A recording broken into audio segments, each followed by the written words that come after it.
এখন একটু মনোযোগ দাও, এই অধ্যায়টায় এখানে কিছু উদ্ভট উদ্ভট শব্দ আছে, বুঝছো, এটাই ফ্যাক্ট। এগুলো একটু মনোযোগ দিয়ে শোনা লাগবে, না হলে কিন্তু হাইড্রার মতো সোজা নয় এটা। আচ্ছা, তাহলে ঘাস ফড়িং বা গ্রসহপার, তাহলে এটার বৈজ্ঞানিক নাম কি, এটা দিয়ে শুরু করলাম। তাহলে এটার বৈজ্ঞানিক নাম হচ্ছে পোয়েকিলোসেরাস সেরাস পিকটাস। তাহলে ঘাস ফড়িং এর বৈজ্ঞানিক নাম কি? পোয়েকিলোসেরাস পিকটাস।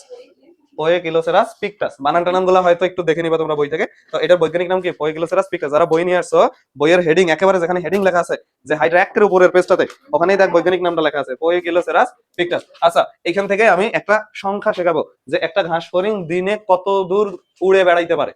এই যে পোয়েকিলোসেরাস কত কিলো উঠতে পারে, সে দৈনিক 15 কিলোমিটার উঠতে পারে। কত কিলোমিটার? 15 কিলোমিটার। অল্প স্বল্প দৈর্ঘ্য নয় কিন্তু, 15 কিলোমিটার কিন্তু বিশাল। হ্যাঁ, বাড়ি যায় একবার আসা যাবে আবার, এরকম, বুঝে গেছো? তাহলে পোয়েকিলোসেরাস কত দূর, 24 ঘন্টায় কত দূর উঠতে পারে? 15 কিলোমিটার। ঠিক আছে, তাহলে এই যে পোয়েকিলোসেরাস 15 কিলোমিটার, এটা আমাদেরকে মনে রাখা লাগবে। আচ্ছা হ্যাঁ, 24 ঘন্টায় 15 কিলোমিটার। তারপরে বইয়ে কিছু গল্প লেখা আছে, কি লেখা আছে? কিছু গল্প। তার আগে দেখো, এই গল্পগুলো একটু বলি। এখানে একটা শব্দ লেখা আছে পঙ্গপাল, কি লেখা আছে? পঙ্গপাল। ইংলিশে এটার শব্দটা মনে রাখা লাগবে, লোকাস্ট, LOCUST, লোকাস্ট। তাহলে লোকাস্ট বা পঙ্গপাল নামে পরিচিত এই ঘাস ফড়িং। এখন কথা হচ্ছে, পঙ্গপাল জিনিসটা কি? পঙ্গপাল জিনিসটা কি? পঙ্গপাল জিনিসটা হচ্ছে কিছু গ্রীষ্মমণ্ডলীয় দেশ। কি? গ্রীষ্মমণ্ডলীয় দেশ। ধরো তুমি তোমার দেশেই, আমাদের দেশেই ধরো গম চাষ করছো, গম গম। এখন ওই তোমার ওই এরিয়াতে ঘুঘুর পরিমাণ বাড়ি গেল, অনেকগুলো হাজার হাজার ঘুঘু এখন তোমার ওই এরিয়াতে আশেপাশে থাকে। তোমার কি গম থাকবে নাকি জমিতে? সব নিয়ে যাবে না ওরা? নিয়ে যাবে। তো তোমার ফসলের ক্ষতি হবে না? ফসলের ক্ষতি হবে। তাহলে কিছু গ্রীষ্মমণ্ডলীয় দেশে এই ঘাস ফড়িং বাড়ি যায়। বলতো, এই ঘাস ফড়িং বা ফড়িং, আমরা যেটাকে দেখে বড় হয়েছি, বেশি দেখছি, সেটা হচ্ছে ফড়িং। আর ঘাসে যেটা থাকে সবুজ কালারের, ওইটাকে বলা হয় ঘাস ফড়িং। তাহলে এই ফড়িং কোন ঋতুতে দেখা যায়? শীতকালে না গ্রীষ্মকালে? গ্রীষ্মকালে। তাহলে এরা যদি ক্ষতিকর, সংখ্যাটা বাড়বে কখন এদের? গ্রীষ্মকালে। সংখ্যা বাড়লেই তো ফসলের ক্ষতি হবে। তাহলে গ্রীষ্মমণ্ডলীয় দেশে যখন ঘাস ফড়িং এর সংখ্যা বাড়ে যায়, ফলে কি হয়? ফসলের ক্ষতি হয়। ক্ষতি হয়। তখন এই যে পুরা ঘাস ফড়িং এর দলটাকে একত্রে বলা হয় পঙ্গপাল বা লোকাস্ট। বুঝতে পারছি? তাহলে দুইটা চারটা ঘাস ফড়িং এক জায়গায় থাকলে কি লোকাস্ট বা পঙ্গপাল বলা যাবে না? কতগুলা হলে? অনেকগুলা হয়ে যদি ফসলের ক্ষতি হয়, তখন সেটা আবার কোন দেশগুলোতে পাওয়া যাবে? নিউজিল্যান্ডে পাওয়া যাবে নাকি?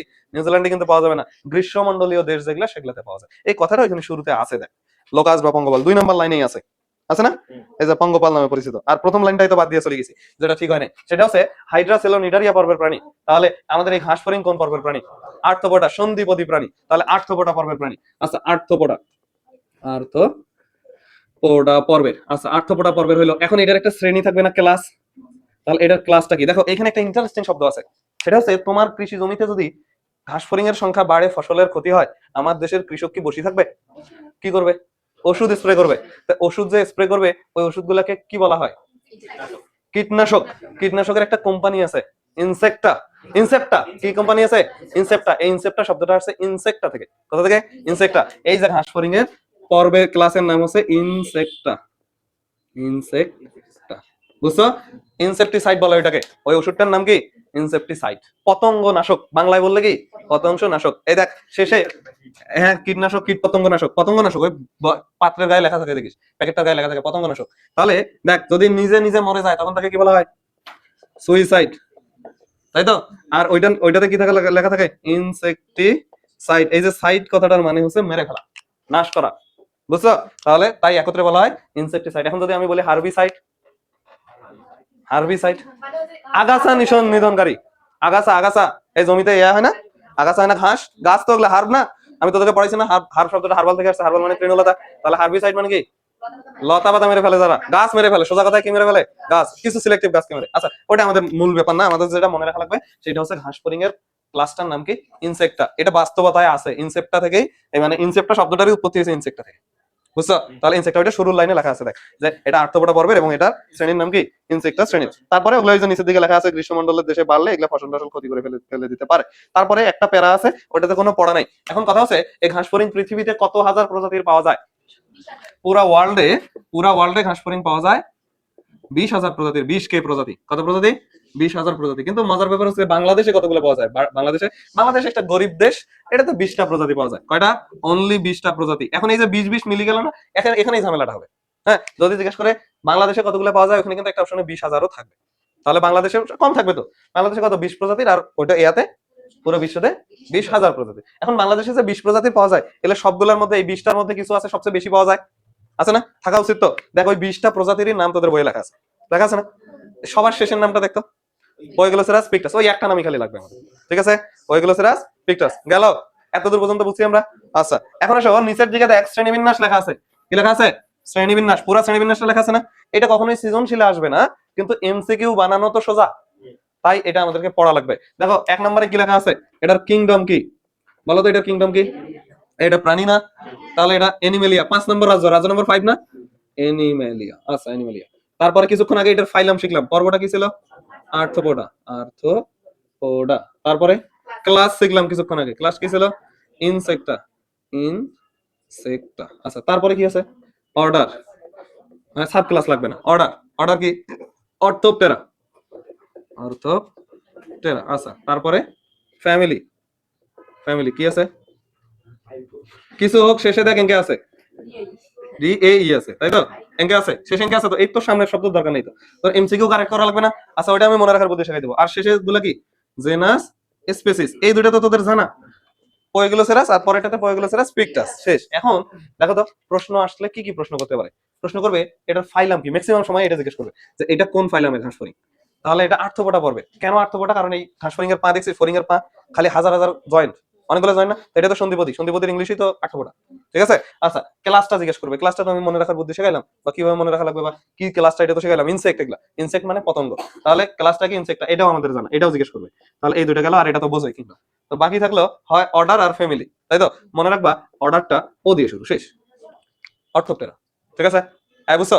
আর ফ্যামিলি, ফ্যামিলিটা মনে না রাখলেও চলে এখন, কারণ জেনাস স্পেসিস তোমার জানা।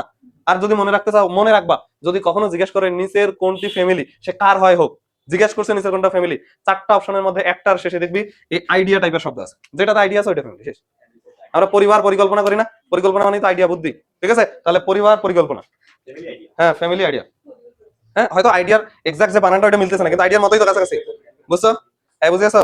আচ্ছা ওকে ফাইন। হইছে, শ্রেণীবিন্যাসটা হইছে। এটা কি এখন তোরা 30 সেকেন্ডে পড়তে পারবি?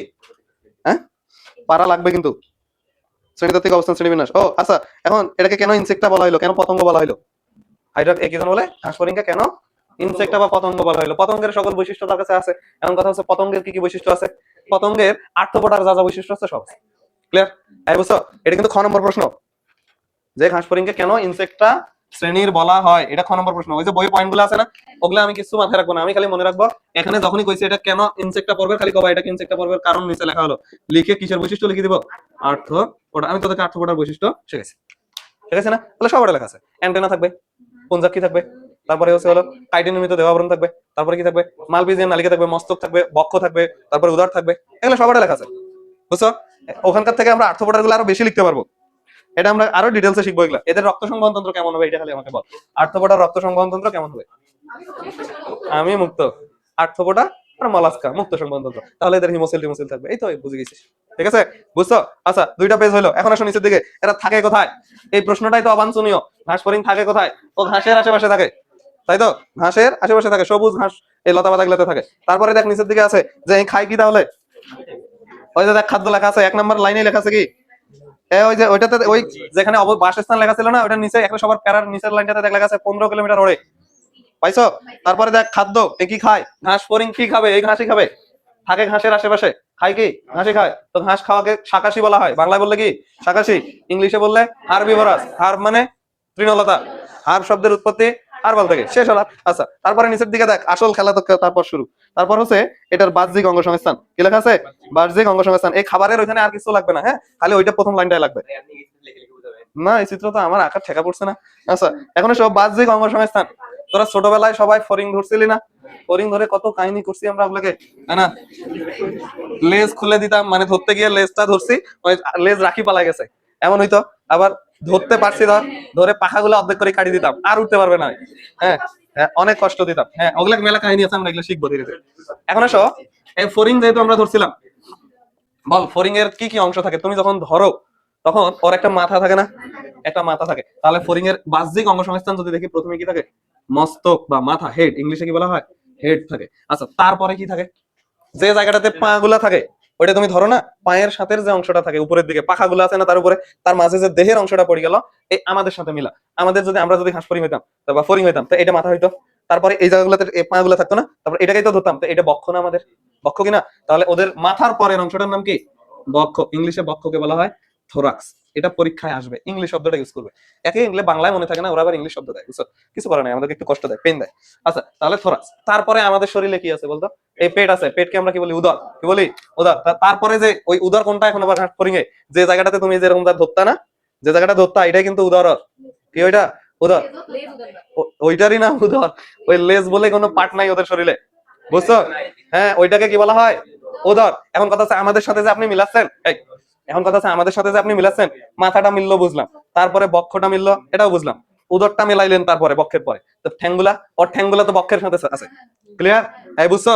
ওর ঠ্যাঙ্গুলা কোথায় আছে? বক্ষের সাথে। তা হাতগুলা, আমাদের হাত ওদের ডান। ক্লিয়ার? তাহলে ওদের হাত পা গুলা বক্ষের সাথে কানেক্টেড। এগুলো যদি মেলাইতে পারো, এখানে একটু ফ্রি মাইন্ডেড থাকো, যদি মেলাইতে পারো এটা খুব সোজা, হাসপানি খুব সোজা। আর না মেলাইতে পারলে কঠিন লাগবে তুমি।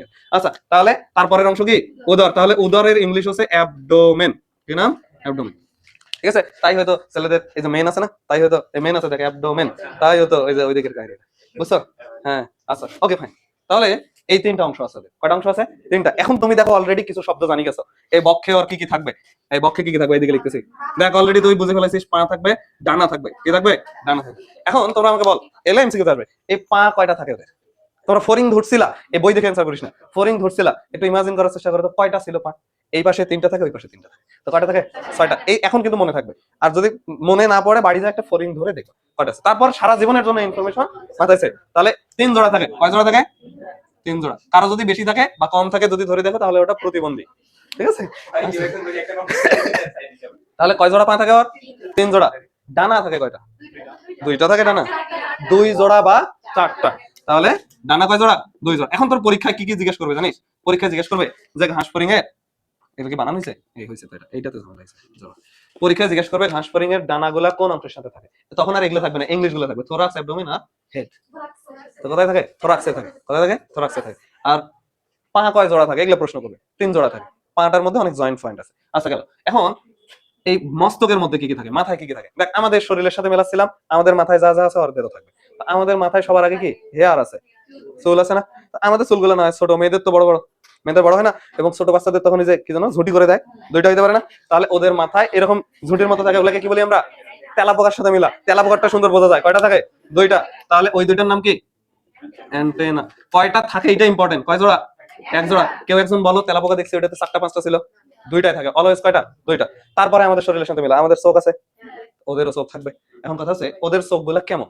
আমাদের 2টা চোখ আছে না, ওদেরও 2টা চোখ থাকে। আমাদের একটা চোখ একটাই, কিন্তু ওদের চোখগুলা থাকে এইভাবে, এই যে দেখে এরকম, এরকম একটা, এরকম একটা। এই চোখের মধ্যে অনেকগুলা ছোট ছোট চোখ থাকে, বুঝছো? আমরা খড়ের আমরা যে আমাদের যখন ধান কাটে তখন যে পুঁজ দেয়, পুঁজ মানে কি বলতো? পালা বা দলা, তাই তো? অনেকগুলা খড়কে একসাথে দিলে খড়ের পুঁজ বলে না? তো এইখানে অনেকগুলা চোখ, চোখকে বলা হয় অক্ষি। এই ছোট ছোট এগুলো কি অক্ষি? এই অক্ষিকে পুঁজ দেওয়া হয়েছে, তাহলে একত্রে সন্ধি করলে কি বলা হবে? পুঞ্জাক্ষী। কখনো চিন্তা করে দেখছি সামনে পুঞ্জাক্ষী শব্দটা কোথা থেকে আসছে? তাহলে পুঞ্জাক্ষী, পুঞ্জ প্লাস অক্ষি, পুঞ্জ মানে অনেকগুলো আছে, তো এই পাশে একটা আছে। তাহলে পুঞ্জাক্ষী কয়টা আছে এদের শরীরে? এদের শরীরে পুঞ্জাক্ষী, এটা একটা কি? পুঞ্জাক্ষী। এই পুঞ্জাক্ষী এদের শরীরে আছে 1 জোড়া। এটা মাথায় থাকবে। তাহলে মস্তকের এখানে কি থাকে? পুঞ্জাক্ষী থাকে। আচ্ছা, পুঞ্জাক্ষী থাকলো। এখন পুঞ্জাক্ষীর বাইরেও কাহিনী আছে। এটা হচ্ছে এই 2টা পুঞ্জাক্ষীর মাঝে এই যেগুলো, তাহলে এই এককগুলো কি নিশ্চয়ই এগুলো সরল। এই পুঞ্জাক্ষীটা কি সরল না জটিল বলো তো? জটিল। পুঞ্জাক্ষী অলওয়েজ কি? জটিল। এটার অপর নাম আমি জটিলক্ষীও বলতে পারি, কিন্তু জটিলক্ষী বলতে পারি না, জটিলক্ষী। তো এই একটা একটা করে কি হবে তাহলে? সরলক্ষী। তাহলে এগুলাকে বলা হয় কি? সরল প্লাস অক্ষী একসাথে যোগ করলে হয় এরকম সরলাক্ষী। কি বলে? সরলাক্ষী। এই পুঞ্জাক্ষীর বাইরে 3টা সরলাক্ষী এরকম অবস্থান করে। তাহলে এদের শরীরে সরলাক্ষী কয়টা থাকে? 3টা। কয়টা থাকে? 3টা। কার মাঝে থাকে? 2টা পুঞ্জাক্ষীর মাঝে থাকে। আর পুঞ্জাক্ষীর মধ্যে তো হাজার হাজার সরলাক্ষী আছে, বুঝছো? বুঝেছো? তাহলে এই পুঞ্জাক্ষী থাকে 1 জোড়া, কিন্তু সরলাক্ষী কতগুলো থাকে?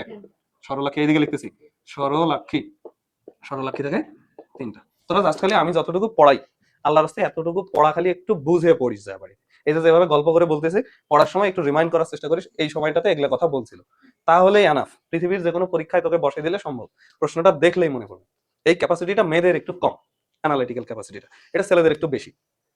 প্রশ্নটা দেখলে ওরা ঘাবড়ায় যায় না, দেখে যে মেলানোর ট্রাই করে, কোনো দিক থেকে মেল হচ্ছে নাকি, তখন মাথায় অটোমেটিক চলে যাবে যে এটা তো এটা, এমনি তো বলছিল, বুঝছো? আচ্ছা, তাহলে এটা কয়টা সরলাক্ষী থাকে। এখন তোমার বইয়ে আসো, দেখো বই কি বলছে। তাহলে বইয়ে দেখো, আমরা এই যে চিত্রটা আছে না, চিত্রটার উপরে যে প্যারাটা আছে না, এটা থেকে একটা লাইন খালি পড়বো, সেটা হচ্ছে ঘাসফড়িং এর দৈর্ঘ্য সর্বোচ্চ 8 সেন্টিমিটার হতে পারে। কয় সেন্টিমিটার? 8 সেন্টিমিটার। এই কথাটুকু একটু মনে রাখবো আমরা। তাহলে ঘাসফড়িং এর দৈর্ঘ্য কত হতে পারে? 8 সেন্টিমিটার। তারপরে আর কোনো আলাপ নাই, চিত্রটার নিচে কিছু লাইন লেখা আছে, 4টা লাইন, ওটা পরে এই যে নীল বর্ণের লেখাগুলো খেয়াল কর। 3টা অংশ ভাগ করছে না, মস্তক, বক্ষ আর উদর, ইংলিশ গুলো আমি বলে দিছি। তারপরে দেখ মস্তকে কি কি থাকে, মস্তকে কি কি থাকে লেখা আছে। এখানে সংখ্যাগুলা লেখা নাই, আমি সংখ্যাগুলা সহ পড়াইছি, নিশ্চয়ই তার একটা শানি নজল আছে। তাহলে পুঞ্জাক্ষী কয়টা থাকে? 2টা। তারপরে অ্যান্টেনা 2টা। এখানে সরলক্ষী নামক টার্মটা মাইনাস করে দেওয়া আছে, আমি বলছি মাথায় কি থাকে, সরলক্ষী থাকে কয়টা? 3টা। আরেকটা জিনিস বলা হয়নি, সেটা হচ্ছে আমাদের মাথায় তো মুখ আছে, তো ওদেরও মুখ আছে। এখন আমাদের মুখ যেমন 2টা ঠোঁট যুক্ত, ওদের মুখটা কি ওইরকম? তোদেরকে কামড়াইছিল না? অনেকগুলা খণ্ড, অনেকগুলো আছে না, তো এটাকে বলা হয় অনেকগুলা খণ্ড যেহেতু আছে, তাই এটাকে বলা হয় মুখ প্লাস উপাঙ্গ, একত্রে বলা হয় মুখোপাঙ্গ। কি বলা হয়? মুখোপাঙ্গ। তাহলে মাথায় আরেকটা জিনিস থাকে, ওটার নাম কি? মুখোপাঙ্গ। মুখোপাঙ্গ কয়টা থাকে? একটা। একটাই তো মুখ, মুখোপাঙ্গ। তাহলে এই 4টা জিনিস থাকে, আমি সংখ্যাগুলো সহ পড়াইছি। তারপরে আর তোদের বইয়ে দেখ, বক্ষতে কি লেখা আছে। বক্ষতে 2টা জিনিস থাকে, কি কি? 3 জোড়া পা এবং 2 জোড়া ডানা সংযোগ করে এবং ওগুলো বহন করে নিয়ে যায়। এটা তো আমি শিখাইছি, তোরা ধরছিলি, তোদেরকে আমি ডানা অংশটা বক্ষ অংশটা শেখাই দিয়েছি। কোনটা? তুমি ফরিং যদি ধরে থাকো জীবনে, তাহলে তুমি অ্যাটলিস্ট এই শব্দ দুটো করে বাবা, পা এবং ডানা থাকে বক্ষে। বুঝছো? আচ্ছা, আর বাকি জিনিসগুলা, যত কিছু জিনিস এখন আমি তোমাকে জিজ্ঞেস করবো, সব কোথায়?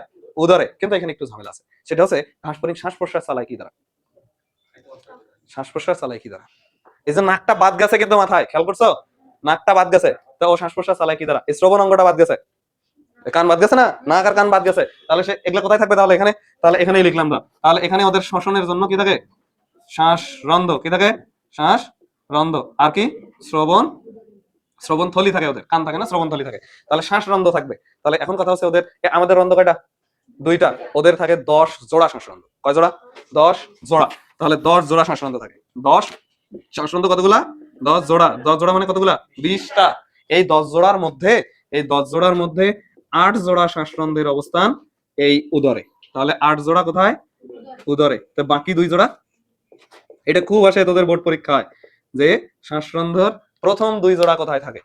তাহলে প্রথম 2 জোড়া কোথায় থাকবে? উপরেরটাতে থাকে, বক্ষতে 2 জোড়া শ্বাসরন্ধ্র থাকে। এটা মনে রাখা লাগবে। কয় জোড়া শ্বাসরন্ধ্র এখানেও থাকে? কয় জোড়া শ্বাসরন্ধ্র এখানে থাকে?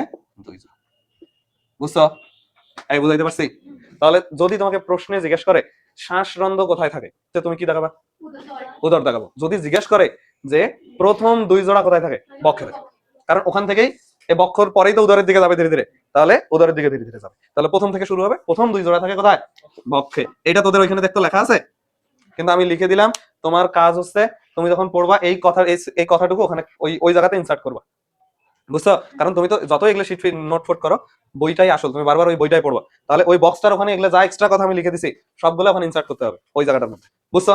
হ্যাঁ, বুঝছো? এখন এই নিচের দিকে বক্স বলতে ওই যে হেডিং গুলো বুঝাচ্ছি, হেডিংটা। এখন দেখ উদরের মধ্যে কি কি বলছে, দেখ শ্বাসরন্ধ্র বা স্পাইরাকল। শ্বাসরন্ধ্রের অপর নাম কি? এগুলা এগুলা প্রত্যেকটা জিনিস আমরা ডিটেইলসে শিখবো। স্পাইরাকল কি জিনিস, কেমনে কাজ করে, সব শিখবো। তারপরে দেখ লেখা আছে জনন অঙ্গসমূহ। এই প্রস্রাব পায়খানার রাস্তা লাগবে না, তো ওগুলা কোথায় থাকবে? উদরে থাকবে। তাহলে বাকি যত কিছু আছে, জনন, রন্ধ্র, এগুলো সব ওখানে থাকে। ঠিক আছে? হ্যাঁ, বুঝেছো? তাহলে আমরা যে জায়গাটাতে ধরতাম সেই জায়গার নাম কি? উদর। কারো কি কঠিন লাগতেছে? কঠিন লাগলে বলো। এটা কিন্তু অনেক কঠিন, এই অধ্যায়টা সেকেন্ড পেপারের মধ্যে সবচেয়ে কঠিন অধ্যায়, কারণ এখানে কিছু উদ্ভট উদ্ভট শব্দ আসবে। গেল? এই অংশটা বুঝছো না? এখন উপরের দিকে 3টা লাইন একটু খেয়াল করো। দেখো উপরের দিকে প্রথম শব্দটাই লেখা আছে, এদের দেহটা কিউটিকল নির্মিত। কি নির্মিত? কিউটিকল। কাইটিন নির্মিত তো থাকবে। প্রথমে এটা কেমন থাকে? কিউটিকল। আমি তোমাদেরকে বলছিলাম কিউটিকল মানে নরম। কিউটিকল মানে কি? কিউটিকল, কিউটিকল মানে নরম। এটা আমরা শিখছিলাম না? আমাদের আমাদের পাতায়, গাছের পাতায় কিউটিকল থাকে না? হাইড্রার দেহে কিউটিকল ছিল না? কিউটিকল মানে নরম। এখন জীবনে কি ভাই ঘাস ফড়িং বা ফড়িং নরম হতে পারে? আমরা না সারা জীবনে শক্ত দেখি, তো এটা কিউটিকল থাকলে তো নরম হওয়ার কথা। হ্যাঁ দেখ, ওইটা যখন বাচ্চা ছিল তখন এটাতে কিউটিকল ছিল। যতই বেলা গড়াবে এই কিউটিকলটার সাথে বাতাসের বিক্রিয়া ঘটবে। যখনই বাতাসের বিক্রিয়া ঘটবে এই কিউটিকলটা কিসে রূপান্তর হয়ে যাবে? আস্তে করে কাইটিনে রূপান্তরিত হয়ে যাবে। তখন ওটা কি হয়ে গেল? শক্ত হয়ে গেল। বুঝছো? ওই কথাটা প্রথম লাইনে লেখা আছে, দেখ যে এটা ঘাস ফড়িং এর সারা দেহটা কাইটিন যুক্ত কিউটিকলে আবৃত থাকে। প্রথমে ওটা কিউটিকল ছিল, পরে কাইটিন যুক্ত হয়। বুঝছো? আচ্ছা, তাহলে এটার বহিকঙ্কালটা হাইপোডার্মিস নিঃসৃত পদার্থের প্রত্যেকটা খণ্ড। আচ্ছা, এখন এই শব্দটার দিকে তাকাও। এখানে ঘাস ফড়িং এর দেহটাতে কিছু খণ্ড আছে। কি আছে? কিছু খণ্ড আছে, যেমন মস্তকটা একটা খণ্ড, বক্ষটা একটা খণ্ড, উদরটা একটা খণ্ড, তাই কি না? এই খণ্ড না, এই খণ্ডগুলোকে বলা হয় স্ক্লেরাইট। কি বলা হয়? স্ক্লেরাইট। তাহলে ঘাস ফড়িং এর দেহ খণ্ডগুলোকে কি বলা হয়? দেহ খণ্ড, এগুলাকে বলা হয় স্ক্লেরাইট। এটা পরীক্ষায় জিজ্ঞেস করতে পারে দেহখণ্ডকে কি বলা হয়? স্ক্লেরাইড। এখন তুমি একটা জিনিস চিন্তা করো, এই একটা খণ্ড আরেকটা খণ্ড সংযুক্ত আছে না, তো মধ্যবর্তী জয়েন্টটার নাম কি? মধ্যবর্তী জয়েন্টটার নাম হচ্ছে সুসার জয়েন্ট। তাহলে খণ্ডগুলো যে জয়েন্টটা করছে ওই জয়েন্টের নাম কি? সুসার। এখন সুসার জিনিসটা কি এটা তো আমরা বুঝি নাই। দেখো করাত দেখছো জীবনে? করাত ওই যে কাট কাটে যে, ওইটার যে প্রান্তটা কাট কাটে সেটা কেমন? এনকে না? তাহলে এই যে খণ্ড বলতেছে না, এই যে এইটা একটা খণ্ড, ধর এটা একটা খণ্ড, ধর এটা মুখের খণ্ড একটা, তো এই পাশে জয়েন করবে তো আরেকটা, এটা একটা স্ক্লেরাইড আরেকটা স্ক্লেরাইড জয়েন করবে না? আরেকটা স্ক্লেরাইড যখন জয়েন করে ওরও তো দেহের মধ্যে এরকম করাত আছে, কিন্তু করাত গুলো পরস্পর খাপে খাপে মিলে গেছে এরকম, এটা একটা এদিকে একটা খণ্ড এদিকে এরকম খাপে খাপে মিলে যাওয়া, এই জয়েন্টটাকে বলা হয় সুসার জয়েন্ট। কি বলা হয়? সুসার জয়েন্ট। এরকম জয়েন্ট কি আমাদের শরীরে আছে? হ্যাঁ আছে, আমাদের মাথায় আছে। কোথায় আছে? মাথায়। কারো যদি বিশ্বাস না হয় আসো, আমার কাছে যন্ত্রপাতি আছে, কাটি এদিকে চুলগুলো সরাই, চামড়া ছেলে না গরুর, চালায় দেখবা যে এখানকার যে জয়েন্ট, এটা একটা হাড্ডি, এটা একটা হাড্ডি, এটাকে যে জয়েন্ট হয়েছে এটাকে বলা হয় সুসার জয়েন্ট। এত শক্তিশালী এই জয়েন্ট, মাথায় বাড়ি মারলে হাড্ডিটা ফেটে যাইতে পারে, ভাঙে যেতে পারে, জয়েন্ট খুলবে। বুঝেছো? আমরা যখন পোস্টমর্টম করে যখন স্যারেরা, তখন এটা খুলতে হয় কিন্তু খুলিটা টুপির মতো যে জায়গাটাতে পড়ে না, এটা পুরোটা খুলতে হয়। তখন হাতুর বাটাল দিয়ে জয়েন্ট খোলার ট্রাই তো জীবনে সে করবে না, সে ওই হাড্ডিটাকেই কাটে, কারণ ওইটা কাটা সোজা, কিন্তু জয়েন্ট খোলা অসম্ভব। বুঝেছো? জীবনে কোনোদিন শুনছো যে অ্যাক্সিডেন্ট করে বা দুর্ঘটনায় মারামারির সময় মাথায় বাড়ি লাগে, মাথার জয়েন্টটা খুলে গেছে, এরকম বলছে কেউ? বলে নাই, কারণ সুসার জয়েন্ট অসম্ভব শক্তিশালী। যখন আমরা আবার হাড্ডি পড়বো তখন আমরা পাবো। আপাতত সুসার জিনিসটা বুঝছো? তাহলে এটা পরীক্ষায় জিজ্ঞেস করবে যে, হ্যাঁ বুঝি না, হ্যাঁ দলিত পিসি বলা ভাই, ওইটা কি আর এই জন্য তো আমরা আশরাফুল মাখলুক, বুঝছো, শ্রেষ্ঠ সেরাজি। আচ্ছা তাহলে এখানে পরীক্ষা জিজ্ঞেস করবে কি, এই লাইনটা থেকে পরীক্ষা জিজ্ঞেস করবে খণ্ডগুলাকে কি বলা হয়? দেহ খণ্ডগুলাকে স্ক্লেরাইড বলে। আরেকটা প্রশ্ন একটা সুপার লেভেলে গেলে জিজ্ঞেস করবে যে এই স্ক্লেরাইড গুলার জয়েন্টটার নাম কি? সুসার জয়েন্ট। আর কিছু জিজ্ঞেস করবে না আমাদের। ঠিক আছে গেল। এই যে যতটুকু কথা বলতেছি, দেখ নলেজ মানে কিন্তু ব্যাপারটা এমন না যে আমার সব জানতে হবে। নলেজ মানে কিন্তু এটাও, জ্ঞান অর্জন মানে কিন্তু এটাও যে কোনটা জানা যাবে না এটাও জানা। বুঝতে পারছি? ভারী হয়ে গেল কথাটা। দেখ নলেজ মানে এমন নয় যে সবকিছু আমি জানবো, নলেজ মানে এইটাও যে কোনটা অ্যাভয়েড করতে হবে এটা জানা। বুঝছো? এই এডমিশন বা এই যে পড়াশোনাতে তোমাকে জানতে হবে কোন লাইনগুলো পড়া যাবে না, কোনগুলো হুদায় হুদায় ব্রেনে এন্ট্রি করা যাবে না। এই যে সামারি করে পড়াচ্ছি না, তোমরা গিয়ে এই যতটুকু বলছি ততটুকুই পড়লে না। ঠিক আছে? আচ্ছা এখন এই নিচের দিকে দেখ মস্তক লেখা আছে। কি লেখা আছে? মস্তক। এই মস্তকটা আমরা একটু পড়ি। তাহলে মস্তক দিয়ে শুরু করলাম। মস্তক পড়বো, তারপরে বক্ষ পড়বো, তারপরে উদর, তারপরে হাঁসফড়িং শেষ হয়ে যাবে। এই তিনটা অংশ। এটা আজকের ক্লাসটা পুরোটা একটা সামারি বেস, কনসেপ্টটা ক্লিয়ার করা। এখন আসো মস্তক। সবাই মস্তক দেখছো না? মস্তককে ইংলিশে কি বলা হয়? হেড। আচ্ছা এটা ধর ওই ওর মস্তকটা, ধরে না এটা ওর মস্তকটা, তো এটা যদি ওর মস্তক হয়ে থাকে, আমাদের হেডের উপরে আলাদা আলাদা আবরণ দিছে না? একটা ক্যাপসুলের আবরণ থাকে, তো একটা আবরণ থাকা উচিত না? আবরণ দিছে তো ওর এটা হেডের আবরণ থাকবে না একটা? হেডের আবরণটা, এটা ধর সেই আবরণটা, এই আবরণটার নাম কি? আবরণকে আমরা এমনিতে কি বলি? ক্যাপসুল। কি বলি? ক্যাপসুল। তাহলে এটা যদি হেডের আবরণ হয় তাহলে এটাকে বলবো হেড ক্যাপসুল, তাই না? তাই তো। আবার মস্তককে আমরা মাঝে মাঝে ক্রেনিয়াম বলি। ক্রেনিয়াম মানে মাথা, ক্রেনিয়াম মানে মাথা। তাহলে ক্রেনিয়ামের বাইরে না, বাইরে মানে এপি, তাই এই আবরণের নামও কি হতে পারে? Epicranium. দুটাই লেখা আছে তোদের বই যে এই এর মস্তকটা যে আবরণে আবৃত থাকে তার নাম হেড ক্যাপসুল অথবা এপি ক্রেনিয়াম। ক্রেনিয়াম মানে মাথা, ক্রেনিয়াম মানে কি? মাথা। ঠিক আছে? এই বুঝছো? আচ্ছা এখন বলো, এর যে মাথাটা আছে সব থাকলে বুঝলাম এপি ক্রেনিয়াম ক্রেনিয়াম থাকে, এটার মাথার মুখটা মানে তোরা তো ফরিং ধরছিলি, ওর মুখটা কি এরকম উপরের দিকে থাকে না নিচের দিকে থাকে? নিচের দিকে। তাই তো তুমি ধরলে হাতের সাথে কামড় দিতে সহজে সুবিধা হয়। তাহলে ওর মুখের ছিদ্রটা কোন দিকে? নিচের দিকে। তাহলে নিচের দিকে মানে হাইপান না হাইপো? হাইপো। তাই এর মাথার ধরনটাকে বলা হয় হাইপোগনাথাস। কি বলা হয়? হাইপোগনাথাস। তাহলে এর মাথাটা কেমন? নাথাস। বানানটা একটু দেখে নিস। তাহলে এর মাথাটা কেমন? হাইপোগনাথাস। দেখ ওখানে বোল্ড বোল্ড হরফে এই শব্দগুলো লেখা আছে কিন্তু। এই যে দেখো এদের মাথাটা কেমন? হাইপোগনাথাস ধরনের, অর্থাৎ মুখছিদ্র নিচের দিকে, মস্তকের নিচের দিকে না? কিন্তু আমাদেরকে মস্তকের নিচের দিকে, আমাদের একটা এক্স অক্ষের সমান্তরালে আছে, তাই না? আমাদেরকে আলাদা আলাদা মাথা উঁচু করে খাওয়ার তৌফিক দিয়েছে, আর সকল প্রাণী মাথা নিচু করে খায়, তাই না? আর খাদ্যের জন্য যাতে কারো কাছে মাথা নত না করি, একমাত্র রবের কাছে ছাড়া।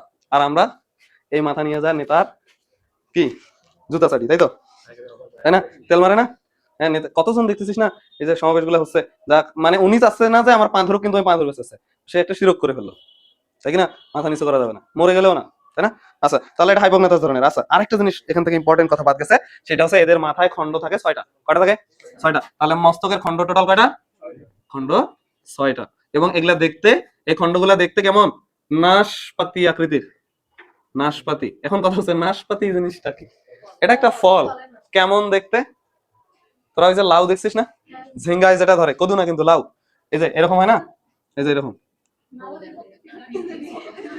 আরে লাউ আর কদু একই? এ না, ঝিঙ্গায় যেটা ধরে, ঝুলে যেটা থাকে, কুমড়া কুমড়া কুমড়া কুমড়া দেখছিস না? কুমড়া, এই কুমড়ার মতো দেখতে এগুলা হয়। গোল না, হ্যাঁ লম্বা হইতে পারে, হ্যাঁ ওইটারই কথা বলছি। ওই পেটটা যদি আরেকটু বড় হয় তাহলে একটা যেমন আকৃতি আসবে না, ওই রকম আকৃতির এই ফলটাও হয়। এটাকে বলা হয় নাশপাতি। তোদেরকে এটা শেখা মানে বলাটাই ভুল হয়ে গেছে। তাহলে এটা কি আকৃতির? হ্যাঁ নাশপাতি আকৃতির। কয়টা ভ্রূণীয় খণ্ড নিয়ে তৈরি হয়? 6টা। দেখ এখানে ঘাস ফড়িং এর কোনো অংশ জিজ্ঞেস করছে ধর যে এইটা কয়টা থাকে ঘাস ফড়িং এ, তোর ধর মনে নাই, তুই এটা পারতেছিস না, এখন তুই ঢেলাবি, ওইটা প্রশ্নের উত্তরটা কি করবি? ঢেলাবি। তখন কি করবি জানিস? এটা একটা ট্রিক্স। যেমন আগে সাধারণ জ্ঞানে কোনো নাম আছে, অপশনে বঙ্গবন্ধু আছে, তার মানে ওটাই উত্তর, এমন ছিল এক সময়।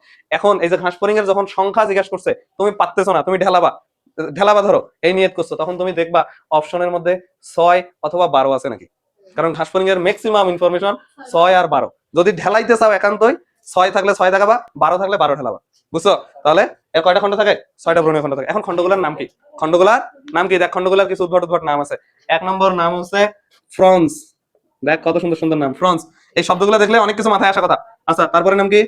জেনা, তারপরে ভার্টেক্স, তারপর ক্লাইপিয়াস, ক্লাইপিয়াস আর আর নাই। তাহলে 6টা খন্ডের মধ্যে 4টা নাম স্যার তোদের বইয়ে দিছে। এই 4টা নামই মনে থাকে না, আরো ওই 2টা দিলে আরো কাহিনী হয়ে যেত, তাই না? তাহলে ল্যাবরাম লেবিয়াম পরে হতে তো যাই না এখন। কে রে আবার কল দিলো? দেখে আছে না, আছে আছে। আচ্ছা, তাহলে কোথায় ছিলাম? তাহলে এই মস্তকের খন্ড কয়টা? 6টা। ফ্রন্ট, জেনা, ভার্টেক্স, ক্লাইপিয়াস। এই ফ্রন্ট শব্দটা ফ্রন্স, ফ্রন্স মনে হয়, ফ্রন্ট লিখছি কে? ফ্রন্স না, ফ্রন্স। এই ফ্রন্স শব্দটা দেখেই মনে হচ্ছে না ফ্রন্ট থেকে আসছে শব্দটা। ফ্রন্ট মানে সামনে, সামনে মানে মাথার সামনের অংশকে কি বলে? কপাল। কি? কপাল। তাহলে এই ফ্রন্স নামক খন্ডটা কি গঠন করে? কপাল গঠনকারী, গঠনকারী। এগুলোর মধ্যে দেখ, একটা আছে ত্রিকোণাকার, একটা আছে চতুর্থ আয়তাকার। কোনটা ত্রিকোণাকার? ক্লাইপিয়াসটা আয়তাকার, আর ভার্টেক্সটা কি?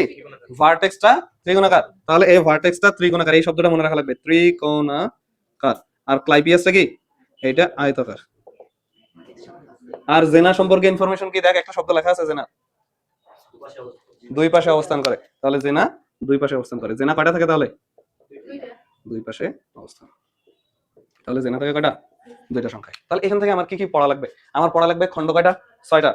কি কি নাম সেগুলার? এই নামগুলো একটু কষ্ট করে পড়া লাগবে। ফ্রন্স, জেনা, ক্লাইপিয়াস, ভার্টেক্স। যতটা কঠিন মনে হচ্ছে এখন, তুমি যদি একবার দুইবার ট্রাই করো অতটা কঠিন নয় কিন্তু। তাহলে ফ্রন্স, এটা শব্দ দেখে আমি বুঝছি এটা কপাল গঠন করবে। কি গঠন করবে? কপাল। চওড়া এটা থাকে, দেখো ওখানে লেখা আছে চওড়া। হ্যাঁ চওড়া, তাহলে কপাল গঠন করে। কিছুক্ষণের মধ্যে বর্ণনায় আবার আসবে এটা কপাল গঠন করে। জেনার কাজ কি? জেনা হচ্ছে 2টা থাকে। দেখ এমনিতেও যদি জিনা ব্যভিচারও যদি তুমি কল্পনা করো, 2জন না হলে কি জিনা হবে নাকি? 2জন লাগবে না? তাহলে এটা সংখ্যা কয়টা থাকবে? 2টা। তারপরে ভার্টেক্স, এই ভার্টেক্সটা ত্রিকোণাকার। এটা তোদের বোর্ড পরীক্ষায় আসছিল, কারণ এগুলো থেকে অপশন বানানো সোজা। এমসিকিউ তে প্রশ্ন করছিল নিচের কোন ভ্রূণীয়, কি যেন বলে, মস্তকের কোন ভ্রূণীয় খণ্ডকটা ত্রিকোণাকার? তাহলে ভার্টেক্স, ভার্টেক্স ত্রিকোণাকার। হ্যাঁ হ্যাঁ, ভ্রূণীয় খণ্ডকগুলাই ওগুলাই তো এগুলা। হ্যাঁ এরকম। আর ক্লাইপিয়াস, ক্লাইপিয়াসের ক্ষেত্রটা কেমন?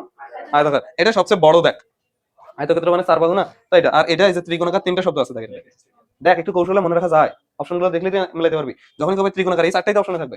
3টা শব্দ আছে, যেটা সেটা, এটা হবে, এটা হবে, এটা এটা শেষ। বুঝছো? একটু চালাক হইতে হবে, এই কনফিডেন্সটা থাকা লাগবে যে যেকোনো ভাবে আসুক আমি পারবো। আর যদি কয় যে ভার্টেক্সের আকৃতি কেমন, তখন একটু ঝামেলা হইতে পারে। তো তখন তাকাবা যে এটা 3টা। যারা সুপার লেভেলের না, আমার এগুলো বুঝতেছে যারা, ওরা পারবে, যেমনি হোক মেলাবেই। হ্যাঁ ধর এটা জিজ্ঞেস করছে ভার্টেক্সের আকৃতি কেমন, সে তো জানেই ওখানে 2টা আকৃতি আছে, হয় ত্রিভুজ আকৃতি না হয় আয়ত আকৃতি, তাই তো? তো আয়তক্ষেত্র মানে তো বড় হইতো, তাহলে এটা না, তাহলে এই ভার্টেক্স ত্রিকোণটা শেষ হলো। আর 2টা তো আকৃতি নিয়ে কোনো আলাপই নেই। এইটা যদি একবার তুমি ঠান্ডা মাথায় ঢুকাও যে এইভাবে, তারপর এই পুরো জিনিসটাই তোমার মনে থাকবে, বিশ্বাস করে মনে থাকবে। কারণ আমাদের ব্রেন যখনই তুমি কঠিন জিনিস ইনপুট দিতে চাবা, ব্রেন ওইটাকে গিভ আপ করার ট্রাই করে। আর যখনই ব্রেনকে তুমি বোঝাবা যে এটা আমার মনে থাকবে, তারপর হুবহু এই শব্দগুলো সব তোদের মনে থাকবে। ভালো বসে, বুঝছো? আচ্ছা ওকে ফাইন, চলো মস্তকের আলাপ শেষ। নিচের দিকে দেখে লেখা আছে ক্লাইপিয়াসের নিচে 1 জোড়া পঞ্চাক্ষী, 3টা। এই দেখ এখানে লেখা আছে 3টা সরলক্ষী। এই সরলক্ষীর অপর নাম লেখা আছে দেখ ওসেলি, এটা মনে রাখা লাগবে। তারপরে কি আছে? 1 জোড়া অ্যান্টেনা, আর এক সেট কি? মুখভঙ্গ। মুখভঙ্গ একটাই লিখে দিছিলাম এখানে, তাই তো? ওকে শেষ। এখন পঞ্চাক্ষীর মধ্যে এগুলো সব পড়ানো হয়েছে। দেখ পঞ্চাক্ষী কয়টা থাকে? 2টা। এগুলো কি সরল না জটিল? জটিল। এটা কোথায় লেখা আছে জানিস? কোথায়? কই নাই, জটিল কেটে লেখা থাকার কথা তো। আচ্ছা নাই, নাই মানে নাই। তো এটার কাজ কি? পঞ্চাক্ষীটা দিয়ে চোখে দেখে, কি করে? চোখে দেখে না। এখন ওই যে ছোট ছোট জিনিসগুলো লিখছিলাম না পঞ্চাক্ষীর ভিতর, সরলক্ষী বলছিলাম। এই সরলক্ষীটার আরো ভালো নাম হচ্ছে ওমাটিডিয়া। কি? ওমাটিডিয়া। একটা সবার শেষের লাইনটা খেয়াল কর পঞ্চাক্ষীর। তাহলে দেখ এখানে কি থাকে? ওমাটিডিয়া থাকে। কি থাকে? ওমাটিডিয়াই থাকে। এই ওমাটিডিয়াই পঞ্চাক্ষীর গঠন ও কাজের একক, গঠন ও কাজের একক। ওকে আচ্ছা। হ্যাঁ অসংখ্য থাকে তো, অসংখ্যই তো থাকে। অনেকগুলো থাকে না? এটা এটা কি হিসাব আছে? অনেকগুলো না, অসংখ্য ওমাটিডিয়াই থাকে। এটা এটা ইন্ডিভিজুয়ালি আসবে পরীক্ষা। পুঞ্জাক্ষীর গঠন ও কার্যগত একক কি? ওমাটিডিয়া। এই ওমাটিডিয়ার গঠন বর্ণনা করতে বলবে ঘ নম্বরে, আমরা চিত্র শিখবো ওমাটিডিয়া। ঠিক আছে, আচ্ছা এখন এসো ওসেলি। এই ওসেলি, ওখানে দেখো আরেকটা শব্দ লেখা আছে ওসেলাস, বলতো ওসেলি। ওসেলি, আরেকটা শব্দ হচ্ছে ওসেলাস। এই দুটোর মধ্যে এক বচন কোনটা, বহু বচন কোনটা? এটা এটা এক বচন। কেমনে বুঝলাম? শেষে এস আছে, এস ফর সিঙ্গুলার নাম্বার এটা, আর এটা প্লুরাল। ওমাটিডিআই আর ওমাটিডিয়াম কোনটা এক বচন আর কোনটা বহু বচন? ওমাটিডিয়াম এক বচন আর ওমাটিডিআই বহু বচন। আচ্ছা ওকে ফাইন, শেষ। এই তো তোরা পারিস। ওসেলি দেখ এখানে লেখা আছে, ওসেলি কটা থাকবে? তিনটা। দেখ পাইছিস, প্রথম লাইনে লেখা আছে, দেখ ওসেলি কটা থাকবে? তিনটা। শেষ আলাপ। এখন এটা কিসের মতো কাজ করে? ওসেলিটা রেটিনার মতো কাজ করে। সবার শেষের লাইনটা খালি জাস্ট সরলক্ষী না এটা? আমাদের চোখে, আমার চোখটা সরলক্ষী না? আমার চোখে রেটিনা আছে না? তা ওইটা রেটিনার মতো কাজ করবে। গেল। এখন আইনিসের দিকে অ্যান্টেনা কয়টা থাকে? অ্যান্টেনা দুইটা বা এক জোড়া। এখন এই অ্যান্টেনা দিয়ে আমি করেটা কি? কোন বস্তুকে ঠান্ডা না গরম এটা যদি ওর জানার ইচ্ছা হয়, ওই অ্যান্টেনাটা ওই বস্তুটার উপরে প্রবেশ করে, মানে রাখবে, রাখলে আমি বুঝতে পারবো এটা গরম না ঠান্ডা। এই তাপগতিবেদের শূন্যতম সূত্র না? যদি গরম হয় তাহলে ওর শরীরে তাপ আসা শুরু করবে, ঠান্ডা হলে ওর শরীর থেকে যাওয়া শুরু করে, সে বুঝে পেলাম। তার মানে এটা একটা সংবেদী অঙ্গ। কি সংবেদী অঙ্গ? তাহলে এটা দিয়ে সে কি কি করে দেখাই যে, দেখ স্পর্শ, ঘ্রাণ, শব্দ তরঙ্গ অনুভব করে। স্পর্শ, ঘ্রাণ এবং কি শব্দ তরঙ্গ অনুভব করে। এখন এই পুঞ্জাক্ষীটার তিনটা অংশ আছে, শেষ হয়েছে? এই পুঞ্জাক্ষীটার কয়টা অংশ আছে? এই যে এখান থেকে উঠলো অ্যান্টেনা, সরি অ্যান্টেনা এখান থেকে উঠলো, যেখান থেকে উঠলো, এই তোরা রিমোট চালাইস না, রিমোট কন্ট্রোল গাড়ি চালাইছিস না, রিমোট একটা ঘুরায় না? তো ঘুরায় যেটা, এটা মানে যেখান থেকে উঠলো এখানে একটা গোল আছে না? গোল আছে তো? তাহলে এই জায়গাটার নাম হচ্ছে এসকেপ। কি নাম? এসকেপ। তারপরে একটা অংশ থাকে এরকম বড়, এরকম মোটা থাকে, এটাকে বলা হয় পেডি সেল। আর সবার শেষের অংশটা হচ্ছে সবচেয়ে পাতলা, এগুলা কিছু খন্ড নিয়ে এরকম তৈরি, বুঝছো? এটাকে নাম কি? এটার নাম কি? ফ্লাজেলাম। বুঝছো? এই ফ্লাই করবে না, নড়াচড়া করতেছে জন্যই তো এটা ফ্লাজেলাম না। ঠিক আছে, তাহলে এসকেপ, পেডিসেল এবং কি ফ্লাজেলাম। একেবারে গোড়ার দিকের যে গোলকটা ওইটা আছে জন্যই তো সে চতুর্দিকে ঘুরাইতে পারতেছে, তাই কি না? রিমোট কন্ট্রোল গাড়ি দেখছিস না, ওখানে একটা ঘুরায় কিন্তু, দেখবি নাকি দেখিস নাই? ওই যে বাস আছে না, বাস চালায় যে একটা যে গিয়ার নড়াচড়া করে না, ওটা গোড়াটা যদি দেখিস কখনো দেখবে গোল আছে। ঠিক আছে, গোল আছে। তাহলে এটার নাম এসকেপ। তারপরে শব্দটা একটু মোটা থাকে, ওটাকে বলা হয় পেডিসেল। আর সবার বাইরের খন্ডটা হচ্ছে কি ফ্লাজেলাম। এটা ছোট ছোট খন্ড নিয়ে তৈরি হয়েছে না? এটাতে থাকে 25টা খন্ড। কয়টা খন্ড? 25টা। তাহলে ফ্লাজেলামে 25টা। এখান থেকে প্রশ্ন করবে এই কি যেন বলে অ্যান্টেনার সবচেয়ে লম্বা অংশটার নাম কি? ফ্লাজেলাম। কিছু যদি মনে না থাকে অপশনে তো এই শব্দ তিনটা থাকবে, যেটাতে শব্দের সংখ্যা বেশি ওটা লম্বা বেশি, সেটা। ঠিক আছে, এসকেপ, পেডিসেল, ফ্লাজেলাম। দেখো কোনটাতে শব্দ বেশি? এটাতে বেশি আছে না? 5টা আছে, এগুলোতে 4টা, এটাতে 2টা। তো যখন তোকে জিজ্ঞেস করবে সবচেয়ে বড় কোনটা, শব্দগুলোর দিকে তাকালেই তো বলে দিতে পারবি যেটাতে সংখ্যা বেশি ওটা বড়। ঠিক আছে, কয়টা খন্ড থাকে? 25টা থাকে। এটা খালি একবার মাথায় ঢুকাইতে হবে, এটা মনে রাখা সোজা। তারপরে দেখবো ওই 25-25 সব মনে থাকবে। ঠিক আছে, বুঝছো? বুঝছো? অ্যান্টেনা আর কি মুখপাঙ্গ। মুখপাঙ্গ আমরা নেক্সট দিনে পড়বো। ঠিক আছে, মুখপাঙ্গের আগ পর্যন্ত পড়াইলাম, যতদূর পড়াইছি ততদূর কি কঠিন বলে কিছু লাগিয়েছে? সোজা কিন্তু। জাস্ট এখানে একটা জায়গায় ঝামেলা হবে, মনে থাকতে হবে না, শব্দগুলা একটু কঠিন কঠিন শব্দ, ভারী ভারী শব্দ। ওই শব্দগুলো আমরা জীবনে শুনি নাই, কিন্তু শব্দগুলাকে যদি একটু মন থেকে তাকাও, শব্দগুলোর মধ্যে অনেক মজা আছে। ঠিক আছে, হ্যাঁ হ্যাঁ, কম্পাউন্ড আই